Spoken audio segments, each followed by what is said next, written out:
friends, good evening. This is Soumya Sharma here. Today I am going to tell you a story. The title of my story is The Tale of Two Birds. So once upon a time, in a jungle there lived a mother bird. She had two lovely children. They were so cute. She loved them a lot. But one day, a big storm came and the mother died.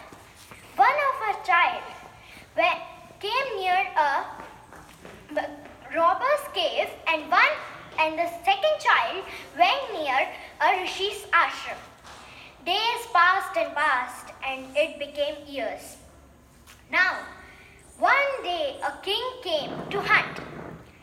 He saw a deer. He was so happy. He followed him and he lost his way. He did not know the route of the jungle. So he roamed again. He roamed here and there, and then he saw a cave. Nearby there was a tree. So he thought of taking rest there. He tied the horse to the tree and he sat beneath the tree. So then he heard a voice suddenly. The voice said, "Come fast, come fast. See, there is a man sitting. He has so much of gold. Take it fast, come fast, or else he'll run." The king wondered. He was in shock. He saw here and there, and then when he saw up, he saw a small crow sitting, and it said that, come fast, robbers, come fast." He was really shocked. He took the horse and ran as fast as he could. Then he saw an ashram. He thought of resting there because he was so tired. So he went and he kept his horse there, and the horse went in sleep because he ran so much.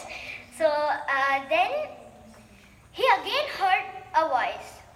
"Sir, please go inside and sit. Feel comfortable." He again was very much shocked. He saw here and there. Again he saw there was the same crow sitting up. Then the rishi came. He asked the rishi, "Sir, I saw the same crow there and here. How is this possible?" The rishi said, "This is a long story, sir. Let us go inside. I'll tell you about it." Then they went inside and the rishi said, "Long back, both crows, one went near a robber's cave and one in the rishi's cave. The crow which was near the robber's cave did friendship with the robbers, and the crow which was here made friendship with me and the guests coming." Then the king said, "Sir, okay, I understand." Then the rishi said, "King, he made friendship with the robbers and this guy made friendship with me. So we should be very careful about the friendship we do about the company." So the king said, "Okay, sir, I understand." Then the rishi said, "Sir, let me tell you more about this jungle